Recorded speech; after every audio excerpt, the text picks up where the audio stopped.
I help you? I'd like to see the man in charge. He's in here.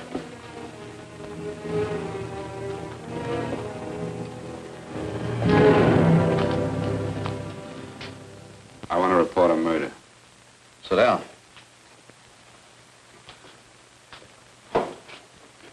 Where was this murder committed?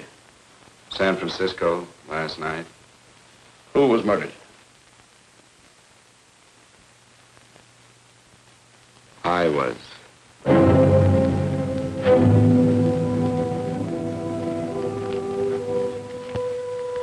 Well, do you want to hear me out or don't you, Captain? I don't have very much time. Your name Bigelow? Frank Bigelow? That's right. Answer the San Francisco APB. Send it direct to Inspector Bannon at Homicide. Tell him we found Frank Bigelow. Go ahead, Mr. Bigelow. Well, this involves some other people, Captain. A number of other people. You tell it any way you like. I live in a little town called Banning out on the desert. It's on the way to Palm Springs. I have a small business there. Paula? Yes, Mr. Bigelow. Give me a copy of Miss Hollis's 48 tax return, will you? Oh, you better get the 47, too. Yes, Mr. Bigelow. I don't think we took any depreciation on that new equipment last year. No, we didn't. I remember you said we could include it all this year. Sure, we can. Hey, Frank. Yeah, well. Peterson says he wants a financial statement before he can give me my loan. Hello, Kitty. I will. Well, I'm leaving for San Francisco today, but I'll be back in about a week. I'll take care of it for you then. Sure is a scorcher, isn't it? Well, I've seen him worse. Well, have a nice time, Frank. Yeah, thanks, Will. Paula, why don't you come down to the place and let me give you another permanent? Makes your hair so much easier to manage in all this heat. I can't afford it right now. Maybe next month. Yeah, here it is. No, we didn't take it. Well, we can do it this year. You work it out any way you think fit. Have a nice trip, Frank. Sure, Kitty. See you when I get back. Bon voyage. Why don't you come down anyway, Paula? We'll work out a deal on that permanent. Thanks. Maybe I will. Hello? Oh, hello, Mr. Hawkins. Just a moment. Do you want him to send your ticket over? No, I'll pick it up myself. No, never mind. Mr. Bigelow will pick it up at the station. Bye.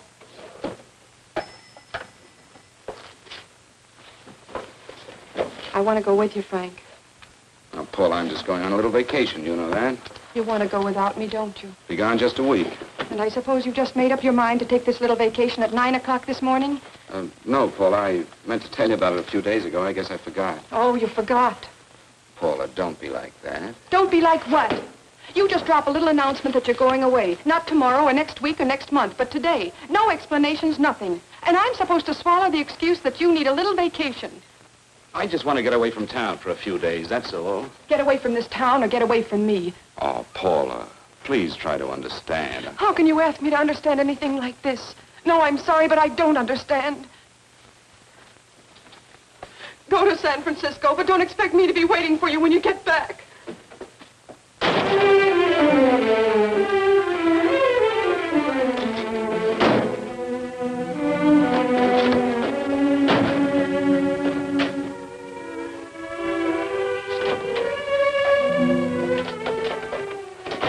Paula, please, Paul.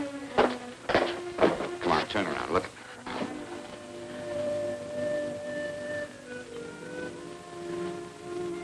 Come here. Why do you do this to me, Frank? Why can't you be honest with me? As honest as I am with you? Do you have to go? I have to go, Paula. I know what I'm doing. All right, go. Go anywhere you like. You can go to blazes for all I care. Paula. Paula. Yes, I know. I'm being foolish. Come here.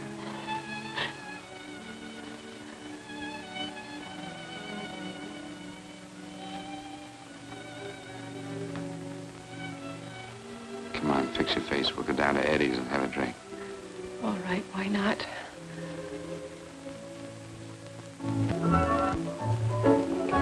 Hi, Paula. Hi, Eddie. Give us a couple of cold beers, will you? Coming up. Hi. Come on.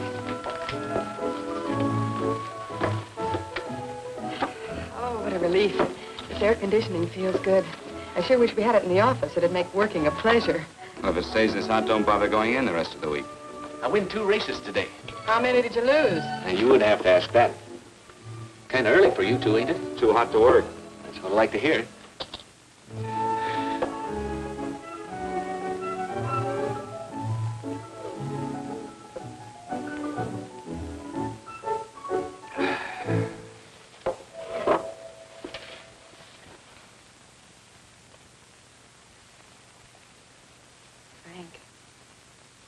You'll take me with you, won't you?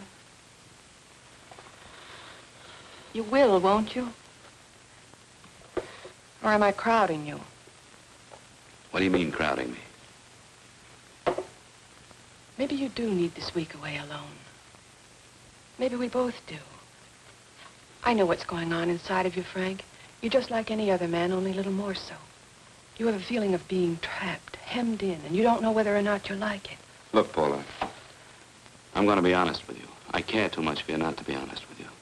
I'm as much concerned for your happiness as I am for my own. I know you've had one bad experience, Frank. I know all about it. But you don't know what it can do to 2 people, Paula. And the woman always gets hurt more than the man. I don't want you to get hurt, darling. More than anything in the world, I don't want you to get hurt.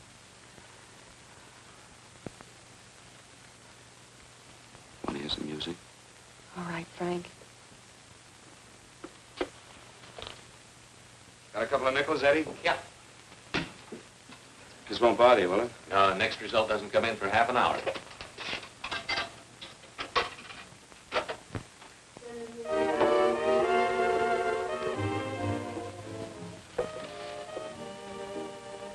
I thought that by now we'd be married.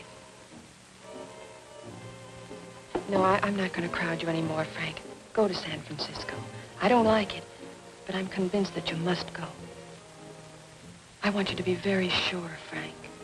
If it's right, and I believe it is, we'll have something really wonderful together. If it isn't, we should both know it as soon as possible. So you see, even if I could stop you, I wouldn't do it now.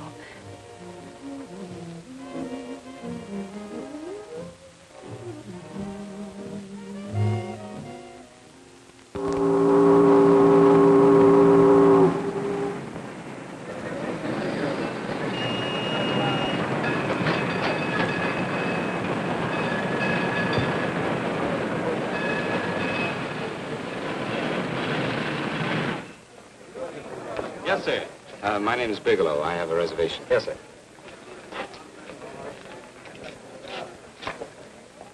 Here we are, sir. My name is Bigelow. I have a reservation. I have it, sir. It's a very nice room on the 6th floor, facing the bay. Boy, this might help you enjoy your stay, Mr. Bigelow. It's a little booklet on how to have fun in San Francisco. Oh, thank you. Very welcome, sir. Thank you. Say, is it always like this around here? No, this is market week, and it's the last day, too. Boy, always around until you need them. Oh, 517? Thank you. Here's a message for you, Mr. Bigelow. Long-distance call came in about an hour ago from Banning, from a Paula Gibson. Oh, thank you. Very welcome. Show Mr. Bigelow to 618. Right this way, Slide.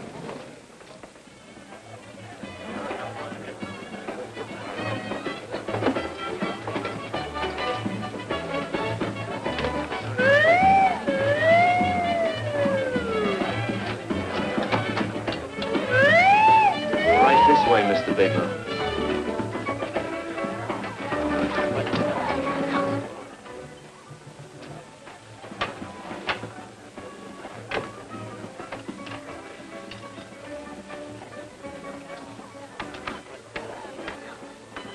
Is there anything else, Mr. Bigelow? Oh, yes, you can get me a dry Manhattan and a package of razor blades. Yes, sir. Thank you.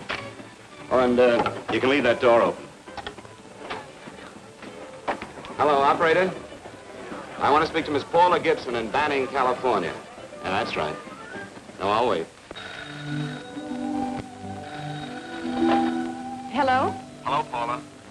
Oh, hello, Frank. How was the trip? Fine, just fine. Having a miserable time, I hope. Well, I don't know. I just got in. What was that? Market week. The place is crawling with traveling salesmen. You know, Charlie Anderson found out that you went away and he asked me to go out with him.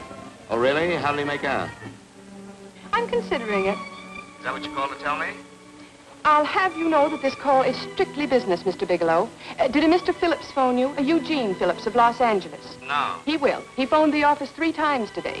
Said that he wanted to get in touch with you immediately. He said it's most urgent and imperative that he reach you at once. What did he want? I don't know. But he sounded deep, dark, and mysterious and quite agitated about something. Phillips. Have we ever done any business with him? Not unless you've been keeping it a secret from me. I looked through all the accounts. Why didn't you tell him you could reach me here? You know I'm supposed to be on vacation. So you told me. And so I told him, dear heart. But the gentleman didn't seem to respect your temperamental moods the way I do. He was very insistent that he speak to you before it's too late, as he put it. Well, tell him you tried to get in touch with me and I've changed my plans and you can't reach me. He won't talk to me. I told him that I was your confidential secretary, but I guess I didn't sound confidential enough. So I told him that he could reach you there this evening. Well, call him back. If it's as important as he says it is, he'll talk to you. Otherwise, he'll just have to wait until I get home. My, aren't we adamant this evening? All right, shall do. And Frank, Yeah? I don't quite know how to say this. Say what? Well, what I want to say is that there's nothing you can do that you ever have to feel guilty about. Oh. Sure. Thanks, Paula. I'll call you tomorrow. Right.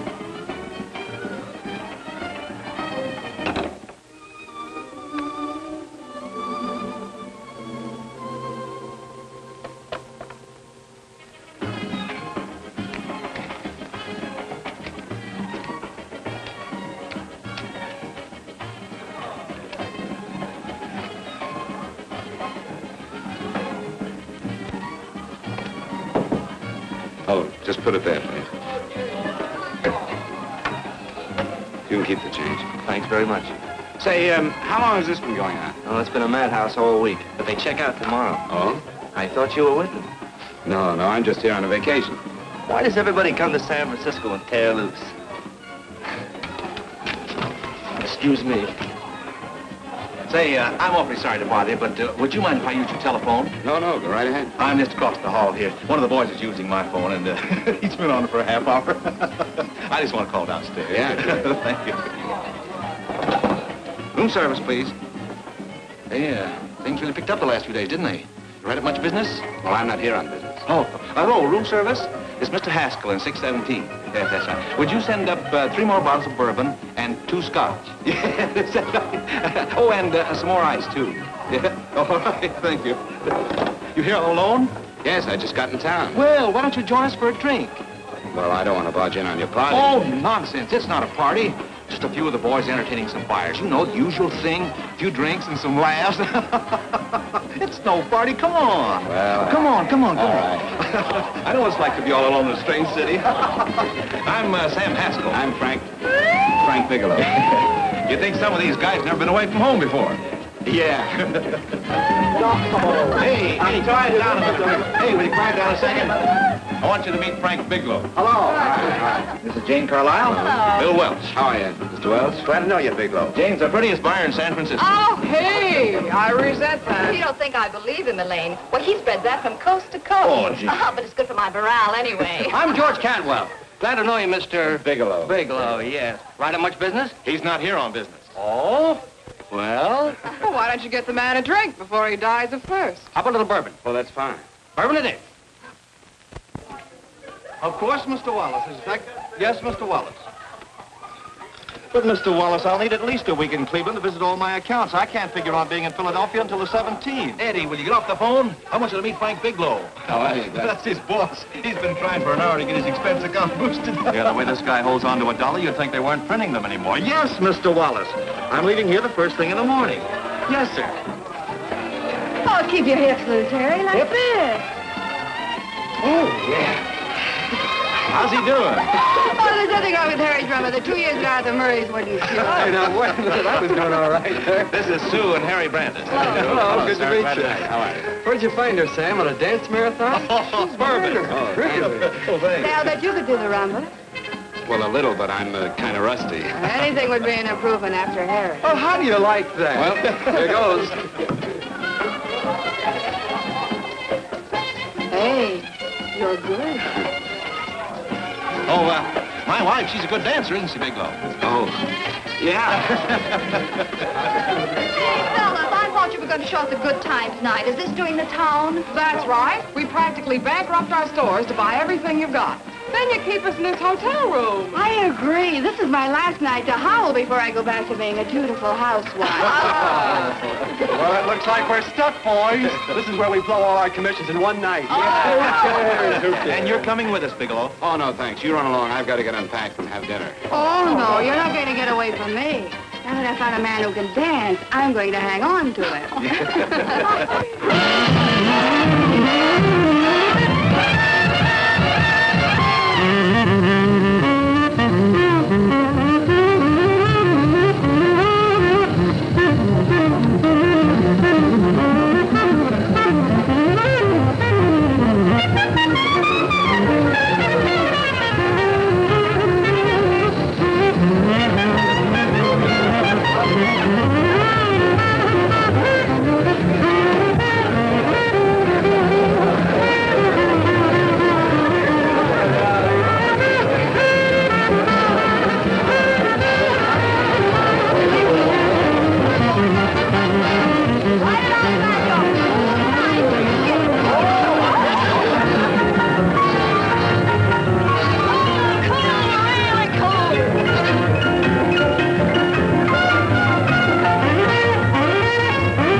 Place you got here. Wait till they hit the pitch in about an hour. That's when they really go out of their minds.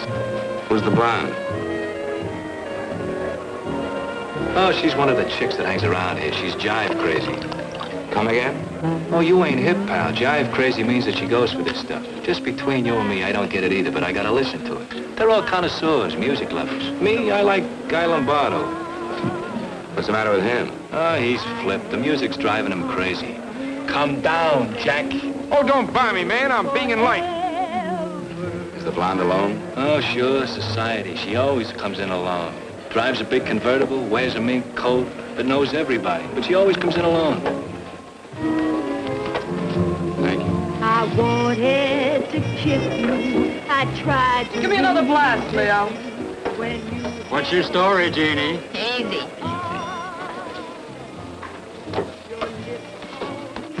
Hello. Easy. Dig the fisherman. Oh, that's really silk, isn't it? Can I buy you a drink? Sure thing. Give me a blast, Leo. Leo, I left my blast at the other end of the bar.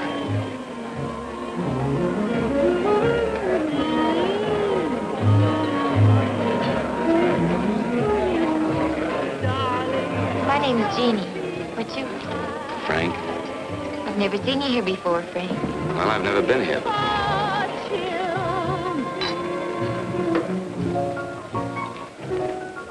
This isn't mine. Mine was bourbon. Well, sure it is. You saw me pour it. Give me a fresh drink.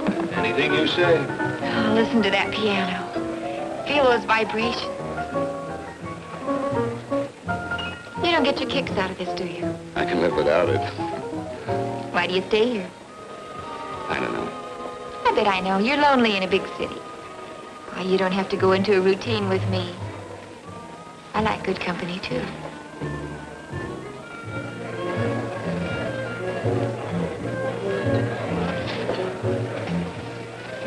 Say, there are some people there I want to avoid. Couldn't we get out of here? Let me think about it. Oh, come on. How about going somewhere else, then? Why don't you meet me later? Okay. Where? I tried to forget you, but you whispered, darling, I love. Call me at that number later. It's my next stop. They've got a band there that'll really send you. See you, Jeannie. Easy.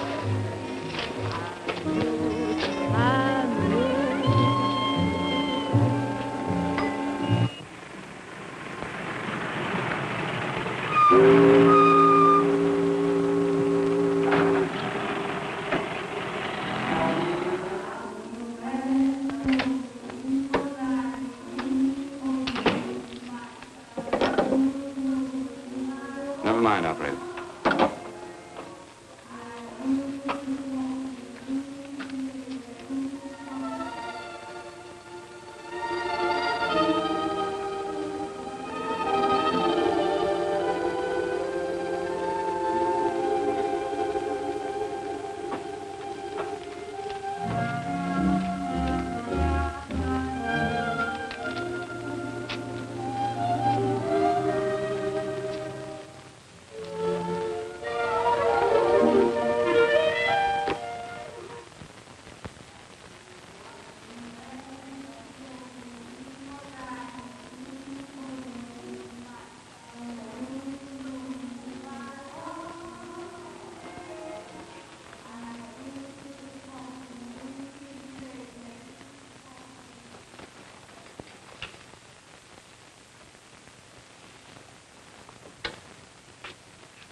Room service, please.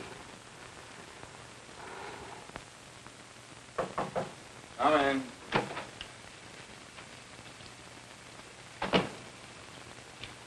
Be right with you, waiter. Yes, sir. Rest well, sir? Yeah, sure. May I? Go ahead. It's on there for you. Thank you, sir. Would you like anything else? Oh, thank you, that's all. Waiter, Yes, sir. take this away. Is there anything wrong, sir? No, just take it away. I don't even want to look at it. Are you all right, sir? Yeah, sure. All right, I just had too big a night, I guess, that's all. Need some fresh air. Of course. Thank you, sir.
Lungs in good condition. Blood pressure normal. Heart fine. Well, it's a good thing everybody isn't like you, Mr. Bigelow. Put us doctors out of business. I'm glad to hear it, Doctor. I was a little worried. Don't let a little bellyache worry you. Could be just the change of climate. Well, it isn't exactly an ache, Doctor. It's kind of hard to describe the feeling. Maybe it was the drinks I had last night. I might have mixed them too much, huh? Let's have another look at that throat. You may finish dressing now, Mr. Bigelow. I want to get the results of those tests we took. Thank you, Doctor.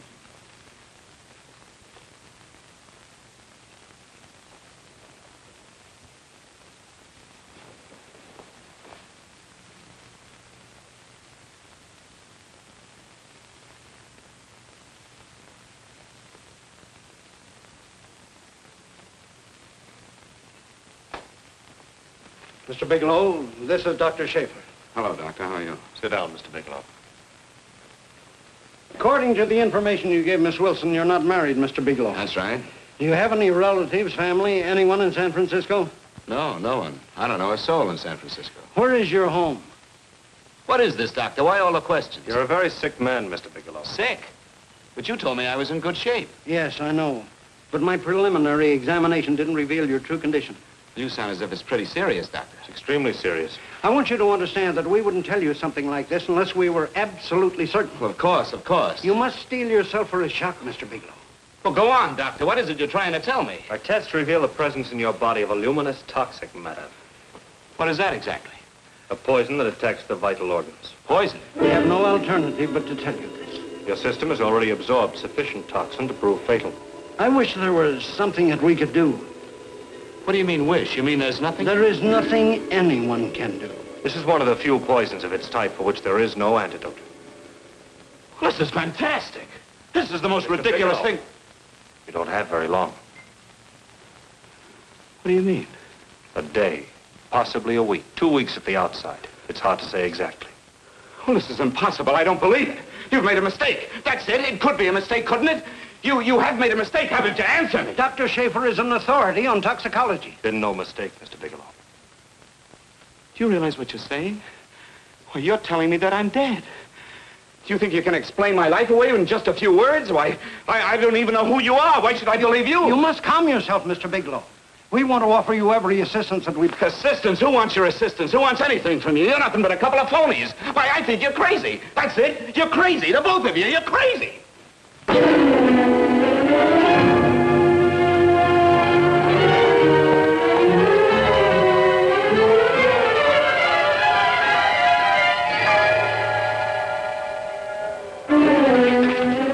Where's the doctor? You just come in. Come on, tell me. You've got to go through this before you come Get out here. of Doctor. What's the trouble here? What's the matter with you? Doctor, I want you to examine me for luminous poison. Come right in here.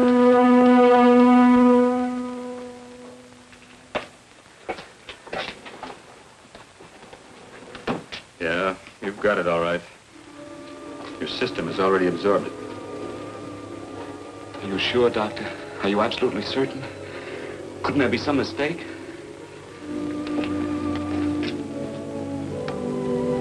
There it is. Toxin is actually luminous in the dark. Now there's no doubt about it, Bigelow. I don't feel sick. My stomach is just a little bit upset. Maybe it's not as bad as you think, Doctor. That's characteristic. With a heavy jolt, you go suddenly in a matter of hours. But if the stuff is taken in a lesser degree, you last a while, and then...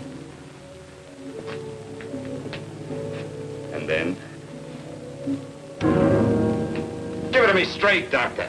Well, a number of things are involved. The systemic condition of the individual, the amount consumed, exertion. Yes?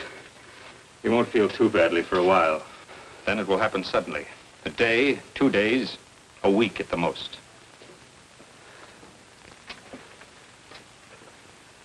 A day. 2 days. There's nothing that can be done now. If it had been caught in time, your stomach could have been washed out. But you've had it in you for some time now. For at least 12 hours, haven't you, Bigelow? I don't know. You don't know? No. Don't you know how you got it? No. This is no accident. Somebody knew how to handle that stuff. That wax is tasteless and odorless. The amount of alcohol in your body, you must have got it in liquor. I was drinking last night. Arrange for your admission to the hospital immediately. Of course, I'll have to notify the police. This is a case for homicide. Homicide? I don't think you fully understand, Bigelow. You've been murdered.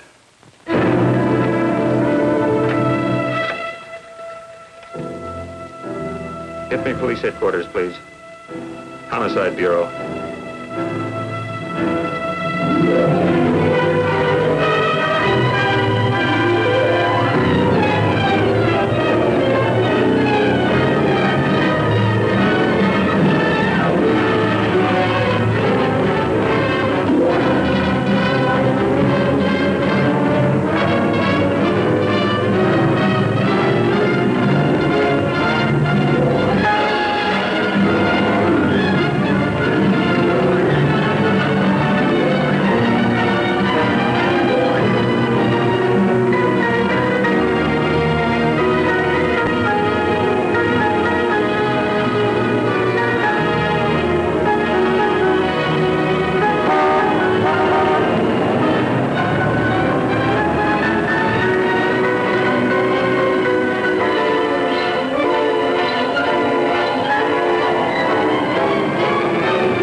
Open up. Open this door, I tell you. Open it up or I'll break it down. Where are those men? Where are those men who were here last night? I don't know. There are no men here. Please go away. Don't lie to me. Where are they? Mister, this lady just checked in. Those men aren't here no longer. They checked out the hotel early this morning. Checked out? Please go away. I'm sorry. I'm terribly sorry.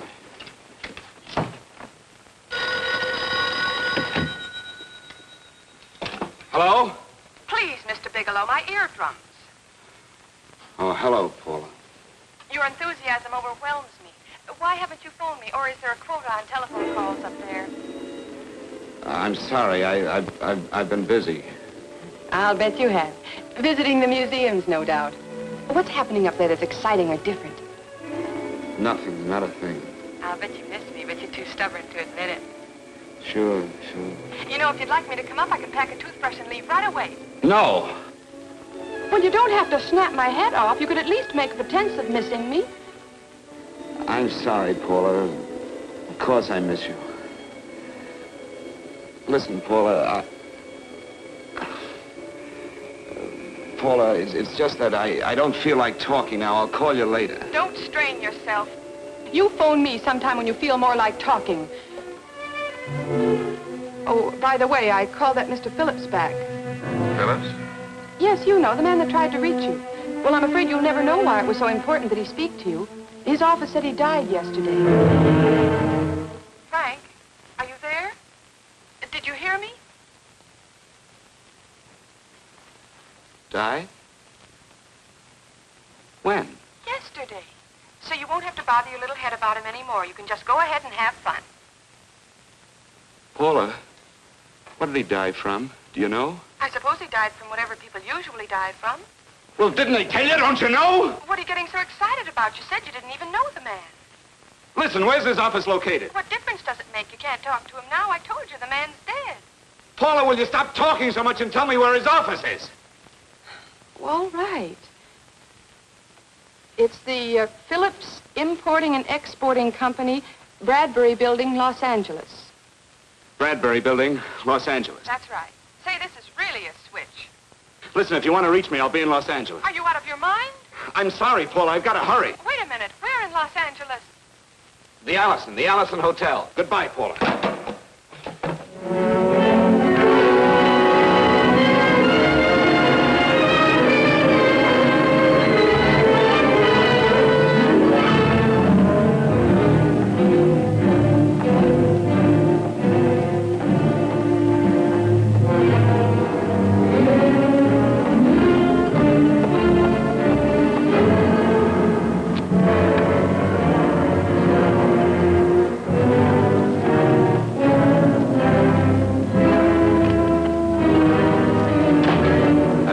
Someone in charge here. What is it in regard Well, it's to? a personal matter. It's quite urgent.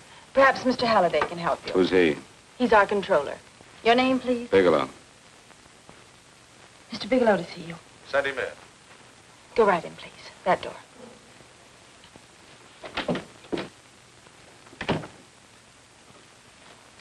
Mr. Bigelow? How are you, Mr. Holliday? What can I do for you? Well, Mr. Phillips phoned my office several times yesterday. I'd like to find out what it's all about. You know Mr. Phillips died yesterday? Yes, I know. Well, I don't understand. If he phoned you, didn't he tell you what it was about? Well, he didn't speak to me. I wasn't in my office at the time, and he wouldn't tell my secretary. Well, I'm afraid I can't be of much help, Mr. Bigelow.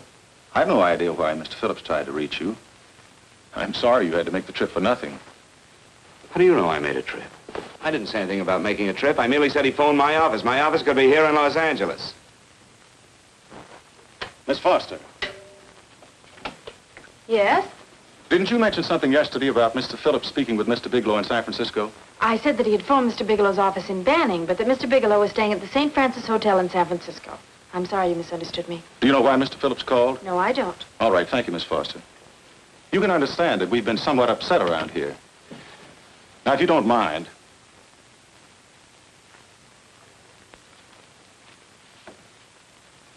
Did Mr. Phillips have a wife, family, anyone that could help me? you can't intrude on people at a time like this just to satisfy some curiosity. It isn't just curiosity. Then I suggest you wait a week or so. I can't wait. Well, I'm sorry you'll have to. Well, there's always a phone book. You're a pretty aggressive fellow, Bigelow. Are you quite sure that this is as important as you make it appear to be? It's important. Mrs. Phillips lives at the Sunset Arms Apartments. Thank you. I needn't tell you she's under a strain. I suppose you're capable of using a little more tact with her than you demonstrated with me. I think I can handle it. By the way, what was the cause of Mr. Phillips' death? Suicide. He leaped from the balcony of his apartment.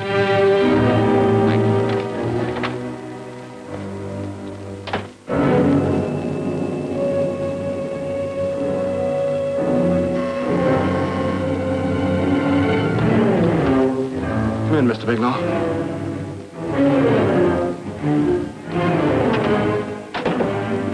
I'm Stanley Phillips, Eugene's brother.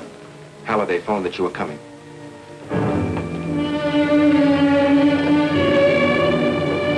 This is my sister-in-law, Mrs. Phillips. I'll try to make this as brief as possible, Mrs. Phillips. I'm afraid I can't be of any help to you, Mr. Bigelow. I haven't the slightest idea why my husband wanted to speak to you. guess Holliday covered just about everything.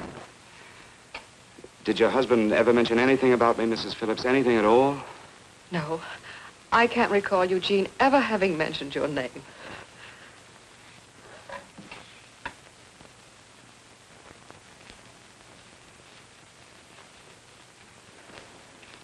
I hate to ask you this, Mrs. Phillips, but it's of vital importance to me. Do you know why your husband committed suicide? Oh. You're certainly not the most diplomatic person in the world, are you, Bigelow? Were you a friend of my brother's? I never met him.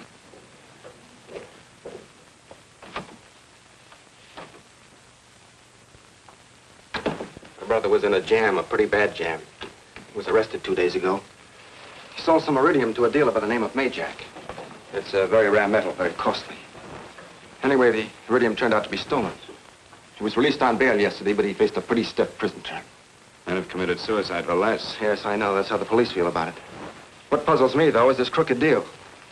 Knowing Eugene, you wouldn't say he's the type of man to be mixed up in anything like that, now would you? I told you I never met him. That's right, so you did. Now, what's this all got to do with you, Bigelow? I don't know. Let's come clean with each other, Bigelow. Surely you must have some idea why my brother was so desperate to contact you. I have no idea. That's odd. Then how could it be of such vital importance to you? Well, you seem to know the answer to everything else.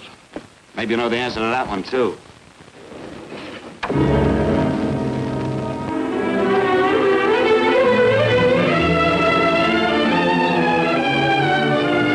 There's a message here for you to call operator 82 at Banning.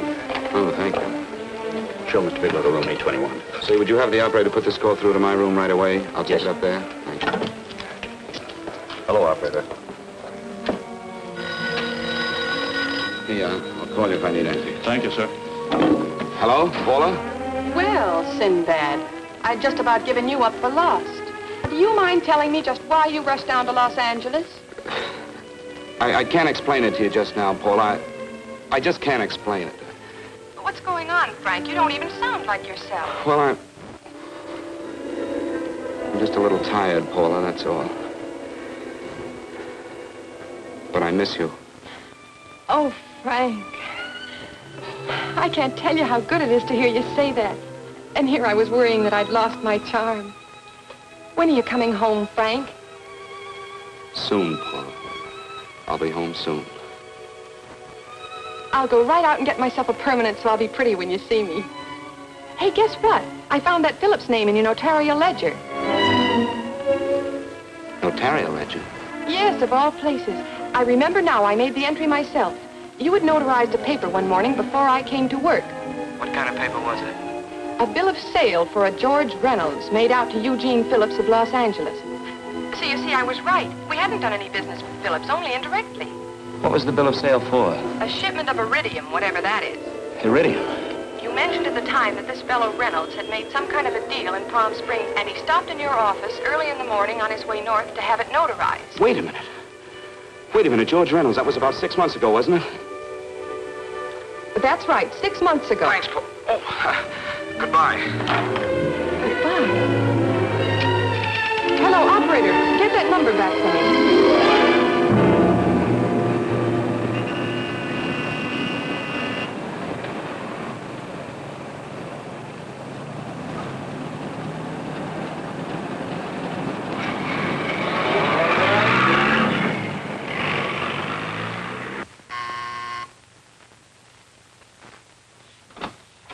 I've got to talk to you, Mrs. Phillips.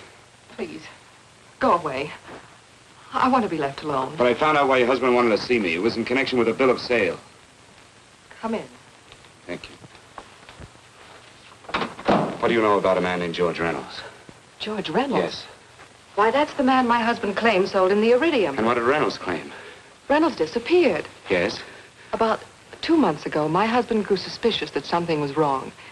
Since then, he tried in every way to locate Reynolds, but could find no trace of him. But I don't get it. Your husband could have proved he made a legitimate deal by showing the bill of sale he got from Reynolds. Then there was a bill of sale? Yes, of course there was. My husband swore there was, but at the time of his arrest, he couldn't find it. It was mysteriously missing. Well, then, if your husband could have shown proof, it would have been George Reynolds who would have faced the prison term. Eugene was convinced that Reynolds had stolen the bill of sale. He was the only one who had reason to eliminate evidence of the transaction. Thank you, Mrs. Thank you very much. You've been very helpful. Oh, if you'd only come sooner, Mr. Bigelow. My husband might be alive today. I know.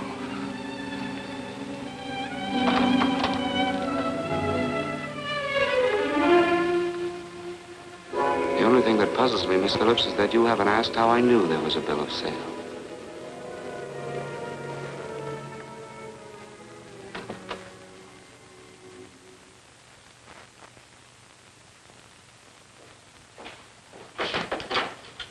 Mr. Holliday isn't in. He should be back shortly. I think you're the one who can help me, Miss Foster. Mr. Phillips tried to reach someone else before he called me yesterday, didn't he? Why don't you ask Mr. Holliday? Obviously, Mr. Holliday wasn't here yesterday, or he wouldn't have had to learn from you that Phillips called me. And you're the logical person to know who else Phillips called.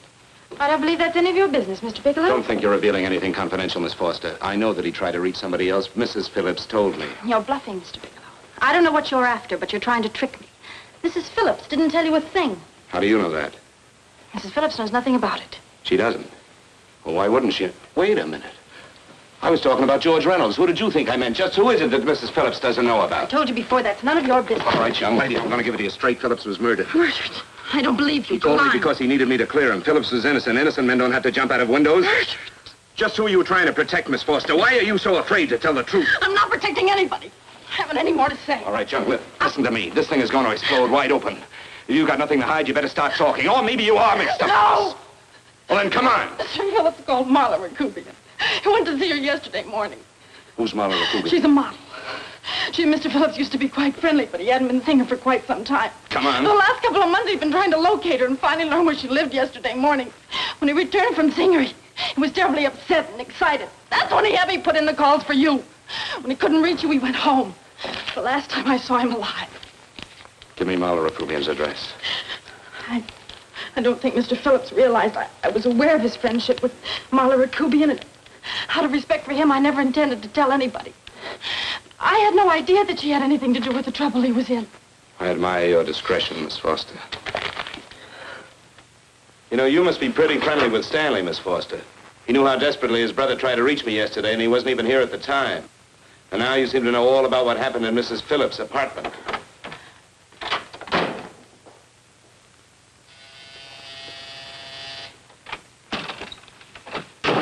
Miss Rakubian? Yes? What do you want?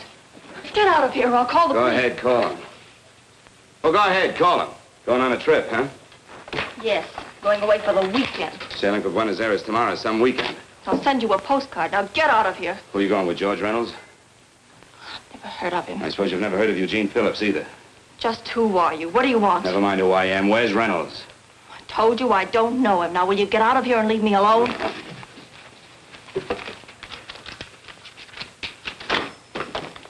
So you never heard of George Reynolds, huh? And don't try to tell me that this isn't him because I've seen him. If you think you can scare me, you're crazy. Look, I know that Phillips came here yesterday. And right after he left, he was pushed out of a 6-story window. Pushed? Phillips committed suicide. Your playmate Reynolds murdered Phillips. Then he went up to San Francisco to get me. Because I knew about a certain bill of sale. I don't know what you're talking about. You're in this right up to your pretty little neck. I'm not mixed up in anything. Get your hands up. Drop that picture on the couch. Turn around. Don't get any ideas because I'm not afraid to use this. Give me your wallet.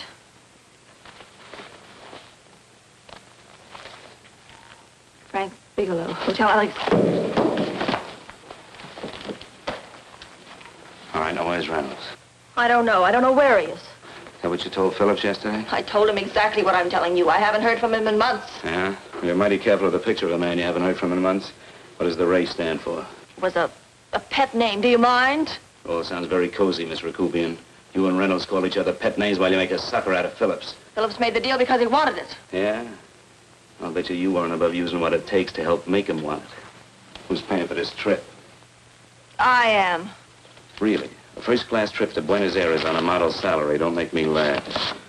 Since you and Reynolds aren't seeing each other anymore, you don't mind if I keep this to you? If I were a man, I'd punch your dirty face in. You know, I really believe you would. Oh, I almost forgot. Your tickets. Don't be surprised if I'm there to see you off.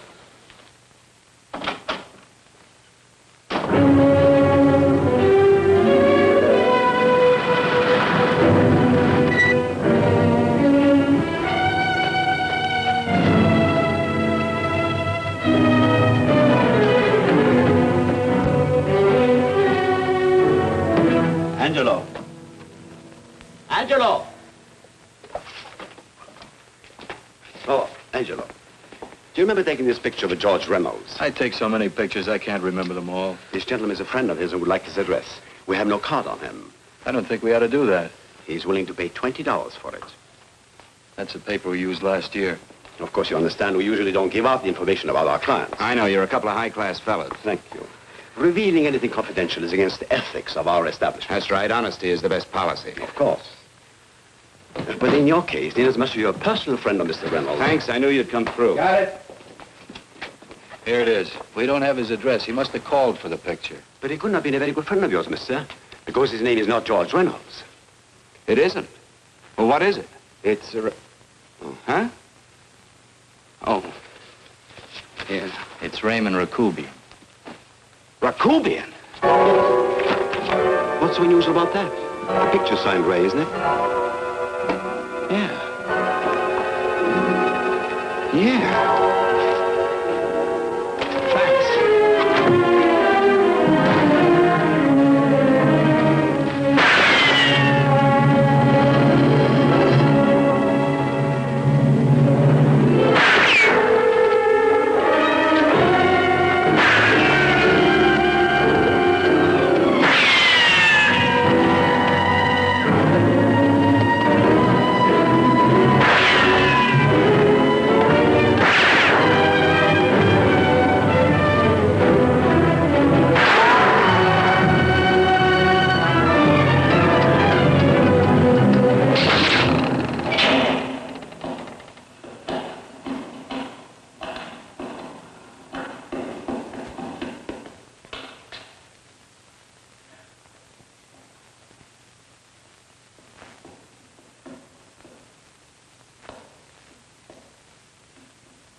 Your lips holding baby, then I thought that maybe love.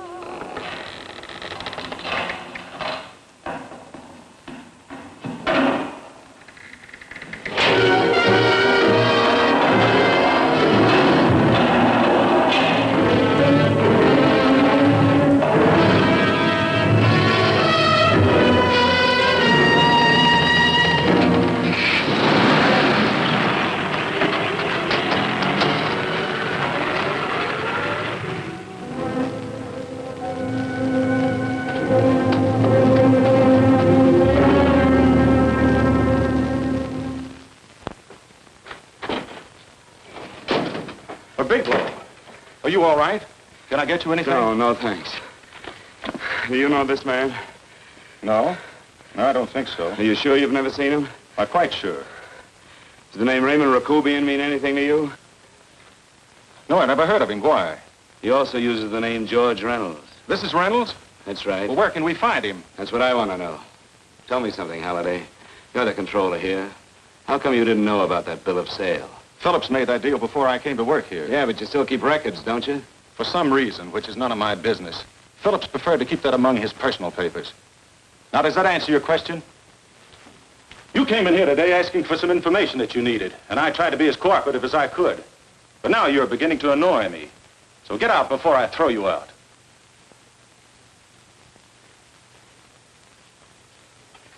You know, you really frighten me.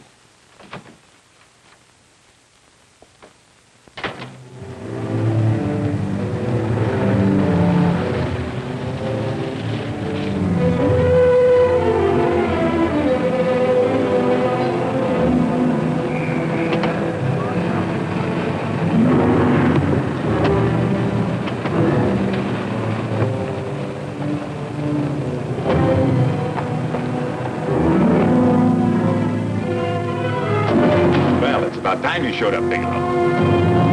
Go ahead, Dave.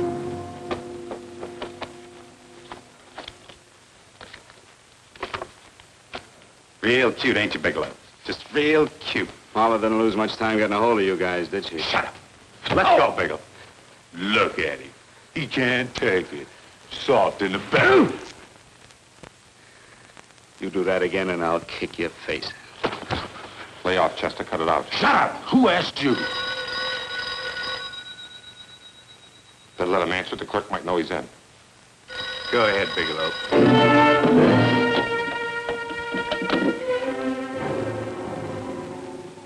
Hello?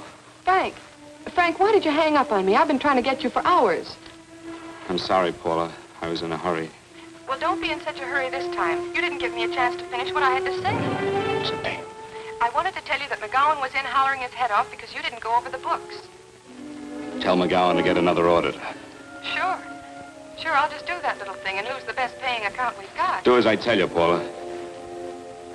Frank, are you drunk? Paula, how much we got in the bank? About $2,200. Draw it out tomorrow. Sure. Then what do? Skip town without paying our bills? Forget the bills. You know that coat you always wanted? Buy it. You are drunk.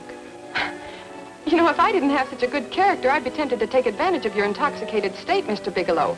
I'm not drunk, Paula. Well, then don't tell me that one day away from me can affect you this way. Cut it short. Paula, Yes?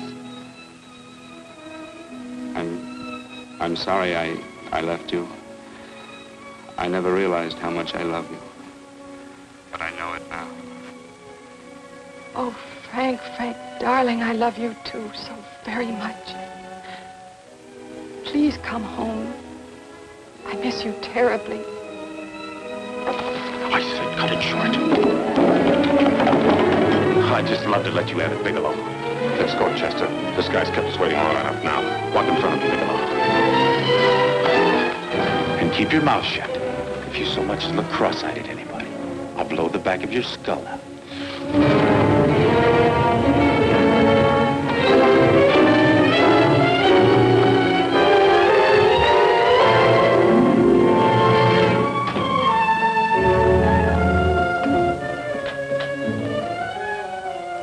Bigelow's real cute. He wanted to get tough with Chester. He don't know Chester. Did you get the picture? Don't I always get what Mr. Majak sends me after? Majak? That's right. I'm the dealer who bought the iridium from Phillips. I get it. You have Rakubian unload stolen stuff on Phillips with the help of Marla here, and then you buy it back from him. Oh, you certainly made a sucker out of Phillips. What is it, Mr. Bigelow? Exactly what is on your mind? I'm looking for Raymond Rakubian. What? Well, now, Marla here has told you everything else. I'm sure she must have told you that, too. You don't expect me to believe this conversation. So, what is on your mind? I mean, underneath. You forced your way into my affairs, and now I want to know why. I just told you. I'm looking for Raymond Rakubian. Don't get cute. I'm just itching to work you over. Soft in the belly. Can't take it. See what I tell you?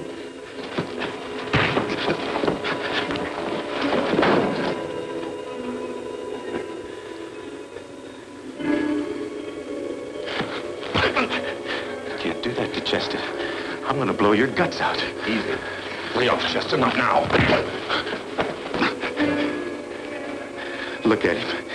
He's so scared of Chester, he'd talk now. He's not afraid, Chester. You can tell from a man's eyes when he is afraid. Look at his eyes.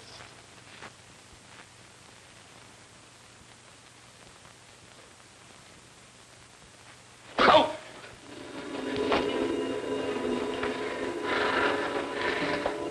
I'm telling you, Majak, you better keep him away from me or he's really going to have to use that gun. Go away, Chester, please. Do what I tell you, my boy. Please. And help Dave.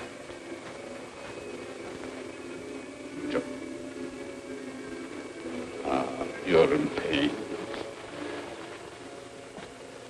He's an unfortunate boy.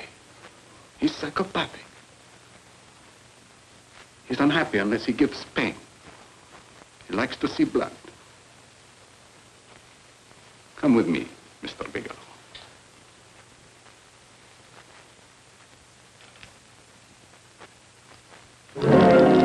Raymond Rakubian was my nephew. He could not possibly have tried to kill you. He's been dead 5 months.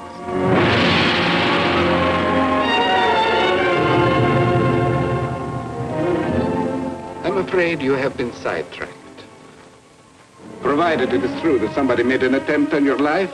Somebody made an attempt again today. I had no reason to kill you, believe me. What do you mean you had no reason? I notarized a certain bill of sale.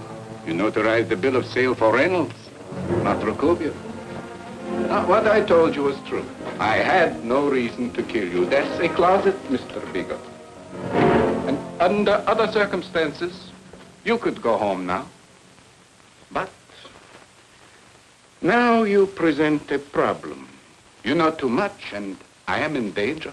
Chester! Suppose I were able to prove to you that I only want to find the person who tried to kill me. And I won't cause you any trouble. You know I can go to jail for 10 years for this little business. 10 years. At my age, that's my life. That means my entire life. With my life, I do not take chances. I am sorry, believe me. You want Joe to go with you? No. Just Bigelow and me. And baby makes 3. But Majak. Goodbye, Mr. Bigelow, and forgive me. Let's go, Bigelow. I guess you won't be there to see me off.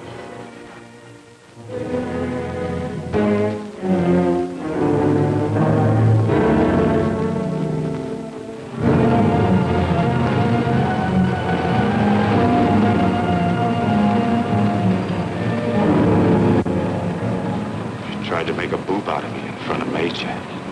Shouldn't have done that, Bigelow. I don't like that. I'm going to enjoy this, Bigelow. I've done jobs like this before. I knocked off guys I could like. But I don't like you, Bigelow. I never liked that puss of yours from the minute I seen it. Yeah. I'm going to enjoy this.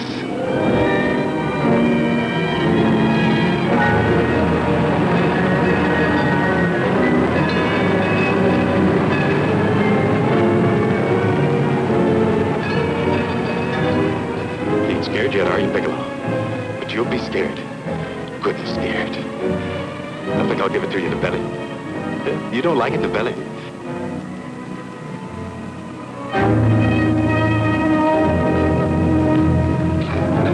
Good. Try it. I'd just love you to try it, Bigelow. Why don't you try it? Go ahead.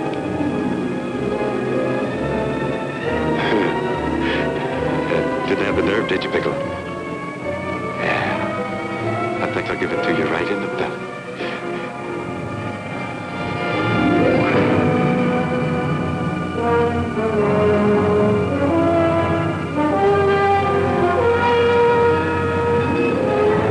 It takes longer when you get it in the belly.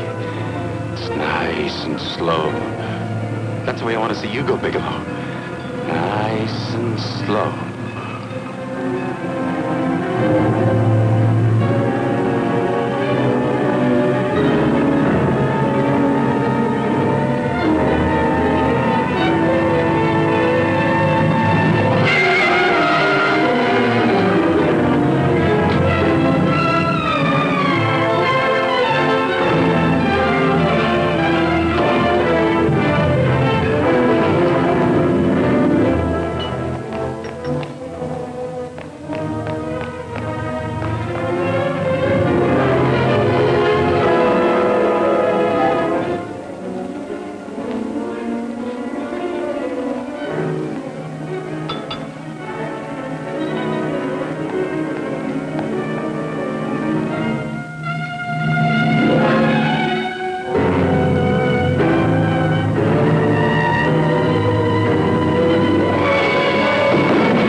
Yes, I'm all right, Paula, but what are you doing here? How did you get here? Freddie Ross threw me down. I had to come. I had to see you. You shouldn't have come, Paula. You shouldn't have. What is it, Frank? You're in some kind of trouble. I know it. Look at you. You're a sight. Your clothes look as if you've slept in them. Are you ill? You are. You're feverish. I'm all right, Paula, and I'm not in any trouble, believe me. You're lying, Frank. Right after I spoke to you, I got a phone call from the San Francisco police. They asked if I knew where you were. You didn't tell them anything, did you? Of course not. It was the homicide detective that called. What is it, Frank? If you're in any kind of trouble, you certainly can trust me. Look, I'm not in any trouble with the police, Paula, believe me. But you can't stay here. You've got to go back to Banning right away. No, I won't go, Frank. I won't. I'm staying here with you. Paula, it's better that you go back, believe me. Why? What's this all about? What have you got to do with this Phillips and Reynolds? Phillips was murdered. What could that possibly have to do with you? All you did was notarize a paper. You've notarized hundreds of papers. I know. All I did was notarize one little paper out of hundreds. Frank, you frighten me. You don't even act like yourself. I know that you're in trouble, that something is wrong, that you're in serious trouble. You frighten me, Frank. Oh, don't be frightened, Paula. Don't ever be frightened of anything again. Will you promise me that? I love you so much, darling, more than you seem able to understand. Oh. I never really knew happiness until I loved you. Sometimes when I used to be afraid that you weren't sure how you felt, I tried to hold back, but I couldn't. Losing you would have been losing everything. There would have been nothing left. Don't, Paula, don't. Now I'm afraid again. Somehow I feel that I'm going to lose you, but there's nothing I can do about it. I feel so helpless. You're leaving me out of something. Tell me, Frank, what is it? Give me a chance to fight back. Just give me a chance, please. You do love me, don't you? Oh, yes, Paula, I love you.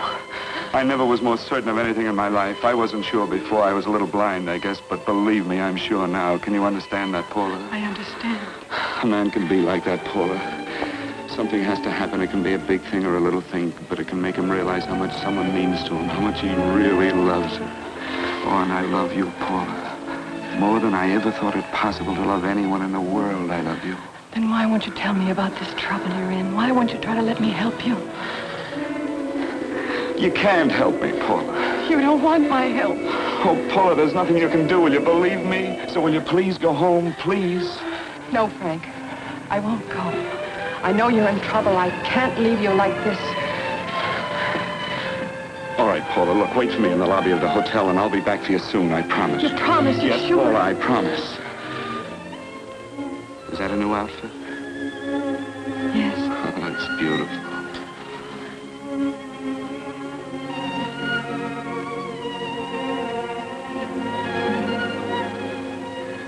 You'll come back to me, won't you, Frank? Yes, Paula, I'll come back, I promise. Please hurry, darling. Oh, I love you. I love you, Paula.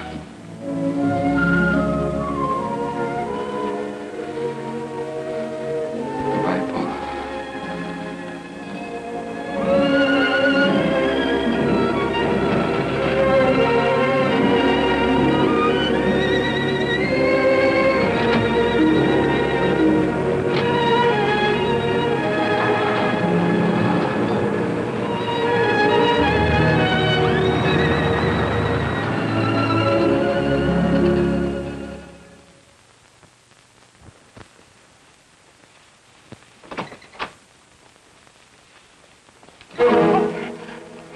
Stanley here?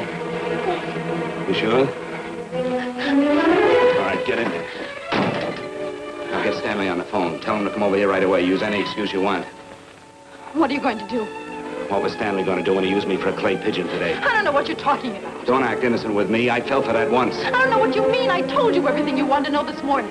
Yeah, you told me just enough so I'd get sidetracked and wouldn't know that Stanley was the one I was after. Stanley? Oh, no. You and Stanley have been together on this from the start. Now, come on, get on that phone and call him. Don't let him know I'm here. Bigelow.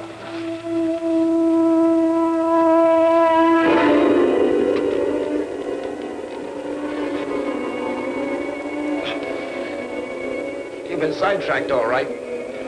But it was the poor bereaved little widow who did it. We're supposed to have found this letter this afternoon. It's in my brother's desk at the office. It's postmarked 2 years ago. It isn't exactly the kind of a letter that a married woman gets from a casual friend. But I'm sure my brother wasn't aware that they were so well acquainted when he hired Holliday. What's the matter with him? He has out right since dinner. Where did he have dinner? At Mrs. Phillips' apartment. Halliday was there, too, and Stanley confronted them with that letter. Did you have anything to drink? Yes, why? How long ago? Half an hour ago, just before I came here. Miss Foster, get on the phone, call the emergency hospital. Have them get an ambulance over here right away. What? Tell them to prepare a stomach wash for luminous poisoning. Luminous poisoning? Come on, do it, I tell you. You may still have a chance to save his life. Go on!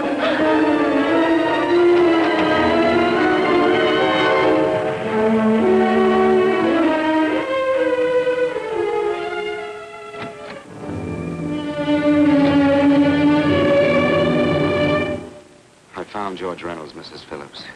He's been dead for 5 months. Then he didn't steal the bill of sale. No, he didn't. But you could have stolen it. How dare you? You knew who I was when I came here today. But you were surprised to see me alive, weren't you? But I'm not alive, Mrs. Phillips.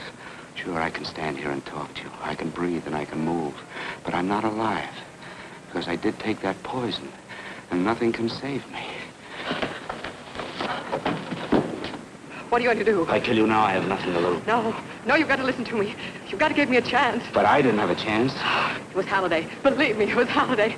He made me steal the bill of sale. He planned everything. What about this letter? Your husband knew about you and Holliday. He found it only yesterday. He accused Halliday. They fought, and Halliday pushed him over this balcony. And why me? Why did he want to kill me? Because you could have proved there was a bill of sale, that my husband had no reason to commit suicide. Halliday was desperate. After he killed my husband, he found out about the phone calls to you. He thought you spoke to him, that you knew enough to involve him.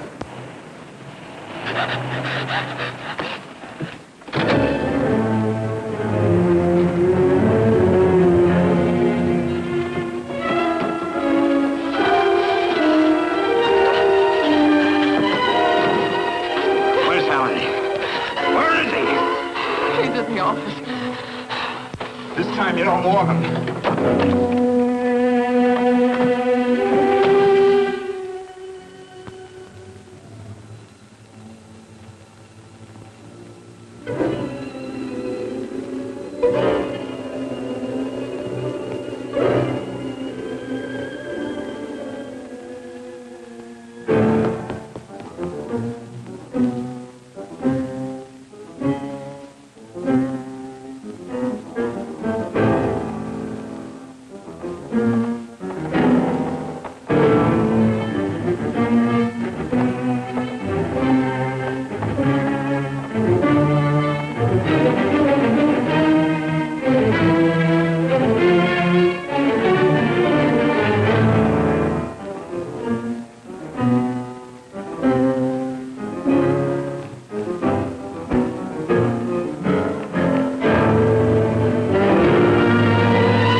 let's break it up. Move along now. Let's get going. Come on.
All I did was notarize a bill of sale. But that piece of paper could have proven that Phillips didn't commit suicide. It was murder. And that's why Holliday poisoned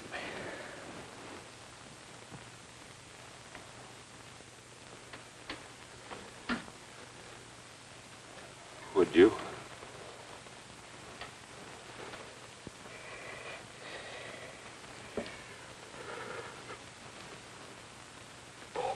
Paula.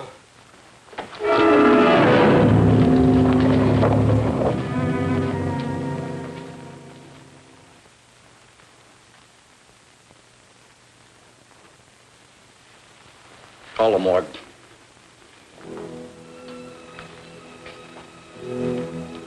Johnson, you go to the Allison Hotel, find Paula Gibson. Don't tell her anything. I'll break it to her.